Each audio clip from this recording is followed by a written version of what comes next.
आपके सामने पेश हैं बॉलीवुड की टॉप 5 हेडलाइंस। मलाइका अरोरा ने हाल ही में अपने बेटे अरहान खान के साथ मिलकर एक नया रेस्टोरेंट खोला है। इस बीच उनके रेस्टोरेंट में पूरा खान परिवार पहुंचा, जिसमें अरबाज खान जो कि मलाइका के एक्स हस्बैंड हैं वो भी शामिल थे। लेकिन इस दौरान सबसे ज़्यादा ध्यान सलीम खान और उनकी पत्नी सलमा खान पर गया, जिन्हें स्टाफ पूरा सहारा देते हुए रेस्टोरेंट के अंदर ले जा रहा था। इसका वीडियो सोशल मीडिया पर वायरल हो रहा है और फैंस इस जेस्चर पर जमकर रिएक्ट कर रहे हैं। दरअसल वायरल वीडियो में साफ देखा जा सकता है कि स्टाफ मेंबर्स सलीम खान का हाथ थामकर उन्हें बड़ी मुश्किल से अंदर ले जा रहे हैं। इस दौरान उन्हें काफ़ी मुश्किलों का सामना करना पड़ रहा है, लेकिन इसके बावजूद उन्होंने हार नहीं मानी और स्टाफ का सहारा लेकर वो अंदर दाखिल हुए। ये बताता है कि किस हद तक खान परिवार मलाइका से अब भी प्यार करता है। शाहिद कपूर और कृति सेनन की फिल्म तेरी बातों में ऐसा उलझा जिया को लोगों ने पसंद किया था। अब शाहिद और कृति एक बार फिर से बड़े पर्दे पर रोमांस करते नजर आएंगे। इस फिल्म का नाम है कॉकटेल 2। ये साल 2012 में रिलीज हुई फिल्म कॉकटेल का ही सीक्वल है।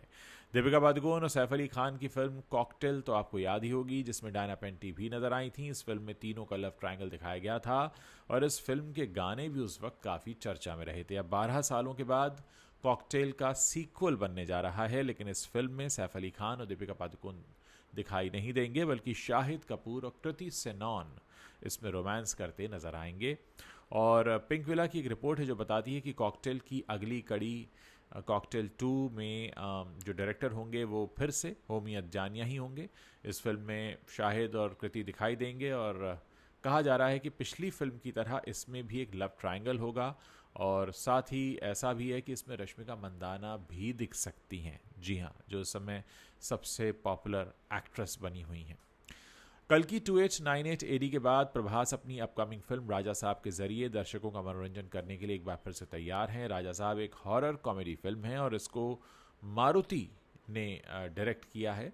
इस फिल्म को लेकर काफ़ी चर्चा चल रही है कि इसका टीज़र क्रिसमस पर या फिर नए साल के मौके पर रिलीज़ किया जाएगा। वहीं बीते दिनों ये भी खबर आई कि राजा साहब की रिलीज़ डेट पोस्टपोन हो गई है। हालांकि डेट पोस्टपोन को लेकर मेकर्स ने कोई ऑफिशियल इन्फॉर्मेशन नहीं दी है, लेकिन फिल्म के टीज़र रिलीज़ और बाकी चीज़ों से जुड़ा एक ऑफिशियल अपडेट ज़रूर सामने आया है। एक्स प्लेटफॉर्म पर इस फिल्म के मेकर्स ने एक पोस्ट शेयर किया, जिसमें इस फिल्म को लेकर एक अपडेट दिया गया है, जिसमें लिखा है कि राजा साहब की शूटिंग लगातार शेड्यूल के हिसाब से दिन रात हो रही है। शूटिंग का काम लगभग 80% पूरा हो गया है और पोस्ट प्रोडक्शन इस समय चल रहा है। प्रोड्यूसर्स कहते हैं कि हमने फिल्म के टीज़र की रिलीज़ को लेकर क्रिसमस या फिर नए साल पर आने वाला है, ऐसी अलग अलग हमने अटकलें देखी हैं। तो हम रिक्वेस्ट करते हैं कि आप ऐसी अटकलों पर, ऐसी अफवाहों पर ध्यान ना दें। सही समय पर आने पर हम इसका ऑफिशियली आपको अपडेट देंगे। सुनने में आया है कि ये फिल्म अगले साल अप्रैल में रिलीज़ होने वाली है। तो कुल मिलाकर मामला ये है कि जो इसके मेकर्स हैं वो चाहते हैं कि आप अभी से जो अफवाहें चल रही हैं इसकी उसको लेकर आप ध्यान ना दें, बल्कि हम जब ऑफिशियली इसको इन्फॉर्म करेंगे आपको, तभी आप उन खबरों को सही मानें। वैसे बीच बीच में खबरें कई तरह की आती रहीं कि इस फिल्म की रिलीज़ डेट पोस्टपोन हो गई है, कभी कहा गया कि वो बाद में आएगी। तो तमाम तरह की बातें हैं। मैं आपको बता दूं कि फिल्म इसलिए भी चर्चा में है क्योंकि इसमें कहा जा रहा है कि प्रभास का डबल रोल है और इस फिल्म में निधि अग्रवाल और मालविका मोहनन भी बहुत इंपॉर्टेंट रोल्स प्ले कर रहे हैं। आपको याद होगा पुष्पा 2 के प्रीमियर के दौरान हैदराबाद के संध्या थिएटर में भगदड़ हुई थी। एक महिला की मौत हो गई थी। उनका बेटा 9 साल का श्रीतेज गंभीर रूप से घायल हो गया था। अब अल्लू अर्जुन के पिता अल्लू अरविंद श्रीतेज को मिलने KIMS हॉस्पिटल पहुंचे हैं। इस दौरान उन्होंने पीड़ित परिवार से मुलाकात की और उन्हें हर संभव मदद का आश्वासन दिया।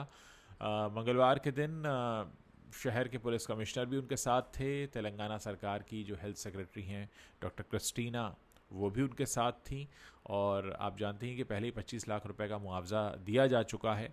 अल्लू अरविंद कहते हैं कि हम मृतक के परिवार का पूरी तरह साथ देंगे, सरकार भी हमारे साथ है। इस मामले पर कानूनी कार्रवाई की वजह से अल्लू अर्जुन यहाँ पर्सनली नहीं आए हैं, मैं आज उनकी जगह पर आया हूँ। पिछले 10 दिनों में बच्चे की हालत बताई जा रही है कि न्यूरोलॉजिकली काफ़ी ख़राब होती जा रही है। देखते हैं आने वाले समय में कब वो बच्चा ठीक हो पाता है। लंबे वक्त से देवलीना भट्टाचार्य जी अपनी प्रेगनेंसी को लेकर सुर्खियों में बनी हुई थी। उन्होंने अपने पति शाहनवाज के साथ अपने बर्थडे की कुछ फोटोज़ भी शेयर की थी, जिसमें उनका बेबी बम्प नज़र आ रहा था।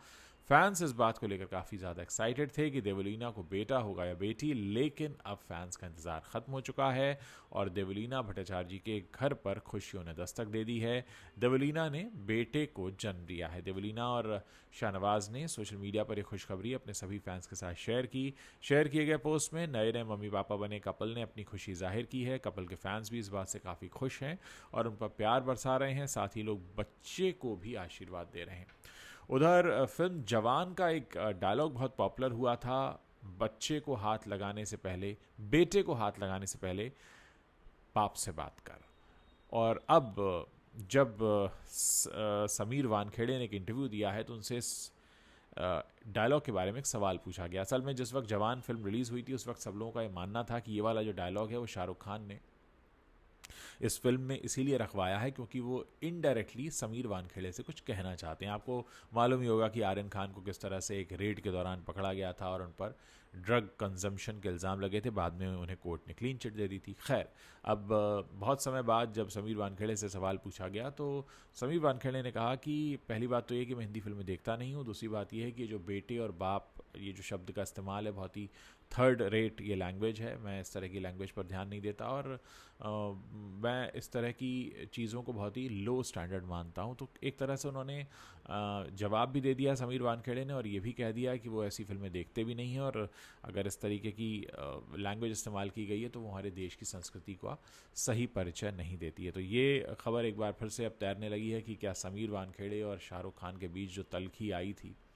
वो अभी भी बरकरार है, क्योंकि उनके बीच के कुछ मैसेजेस थे, व्हाट्सएप चैट थे जो काफ़ी वायरल हुए थे मीडिया में, क्योंकि उस पर काफ़ी खबरें बन रही थी और कहा जा रहा था कि अभी ये मामला फिर से अदालत में है क्योंकि एनसीबी के कुछ लोगों ने समीर वानखेड़े को फिर से एक तरह से निशाने पर रखा हुआ है। तो देखते हैं आने वाले समय में ये पूरा मामला किस तरह से नया मोड़ लेता है।